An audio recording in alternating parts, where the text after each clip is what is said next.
Buenos días, soy Francisco Monfort y en la clase de hoy os voy a hablar de la arquitectura románica en España. Espero una vez más que os guste.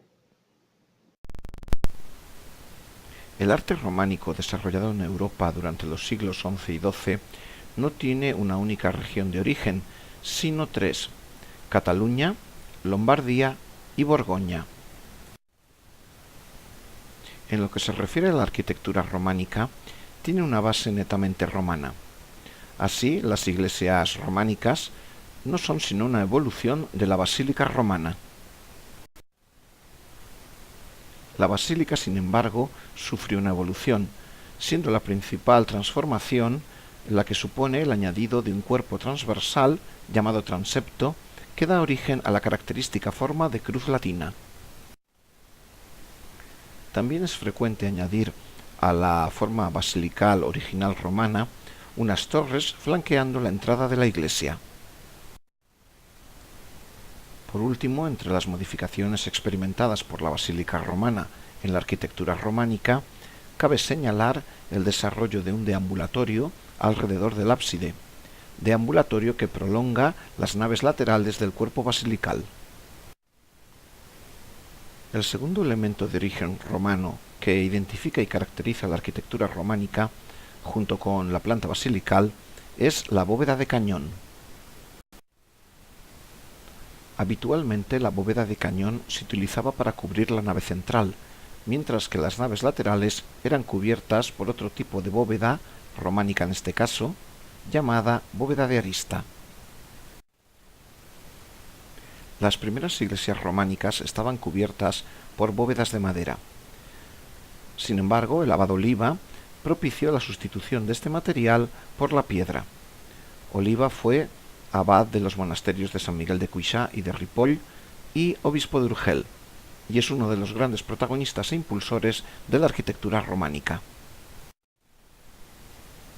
Así, bajo el patrocinio del abad Oliba, se llevaron a término algunas de las principales construcciones del románico catalán, como los monasterios de San Miguel de Cuixá y de San Martín de Canigó.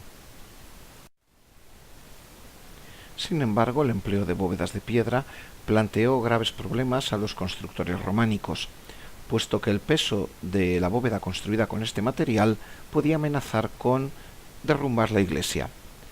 Para evitarlo y para contrarrestar dicho peso, se situaron contrafuertes en el exterior de las iglesias a fin de sostener los muros. Además, la bóveda de cañón fue reforzada con arcos fajones a intervalos regulares que recogían su peso y lo transmitían a pilastras y semicolumnas en el interior de la iglesia. También los muros fueron dotados de un gran grosor a fin de poder sostener mejor el empuje de la bóveda. A fin de no debilitar los muros, los constructores románicos optaron por abrir escasos vanos en ellos. Los vanos, por otro lado, tenían una forma abocinada con derrame hacia el interior, con la intención de permitir una iluminación lo mayor posible de la iglesia. Por otro lado, las naves laterales, de menor altura y más estrechas que la nave central, también jugaban un papel a la hora de sostener esta. Pero la fisonomía de las iglesias románicas no obedece solamente a motivos estructurales, arquitectónicos o tectónicos, sino también a cuestiones litúrgicas. Así, muchas de las iglesias románicas formaban parte de un monasterio y en ellas se realizaba una procesión monástica conforme a la liturgia de la época. Los monjes procesionaban por el interior del templo, a través de las naves laterales, por su prolongación en los brazos del transepto, hasta el deambulatorio que rodeaba el ábside.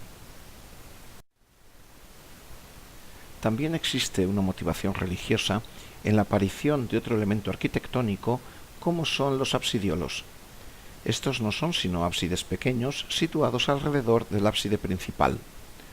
Su función era, por una parte, servir para dar culto a los santos, culto que se desarrolló en esta época. Por otro lado, en la época del feudalismo, en tiempos del románico, los monjes pasaron a estar obligados a celebrar misa diaria después fueron transformados en sacerdotes. Así, para que todos los componentes de una comunidad monástica pudieran oficiar misa, era necesario multiplicar los altares, de manera que pudiesen realizar misas simultáneas. Pero el lugar con una mayor importancia simbólica en una iglesia románica es el crucero. Este es un cuadrado resultado del cruce del cuerpo basilical con el transepto. Sobre él se construye una torre llamada linterna o cimborrio, cuya finalidad es permitir la iluminación del crucero. En este se sitúa el altar, y en él el sacerdote consagra durante la misa. Se produce así el milagro de la transubstanciación, cuando el pan se transforma en la carne de Cristo y el vino en la sangre. Esto hizo que el cuadrado adquiriera un simbolismo según el cual representa la tierra, mientras que el círculo o el octógono formado por el cimborrio representaría el cielo. Así, en ese lugar, cada vez que se consagra, desciende desde el cielo Jesucristo a la tierra. Esto es lo que hace de este lugar el espacio más sagrado de una iglesia. Igualmente sagrada es la cripta. Situada bajo la iglesia, es el lugar en el que se custodian las reliquias de los santos que hacen sagrado ese lugar. No en vano en esta época se desarrolla el culto a las reliquias. De esta manera, una iglesia románica no es más, en cierto modo, que un inmenso relicario que debe estar a la altura del valor de aquello que custodia.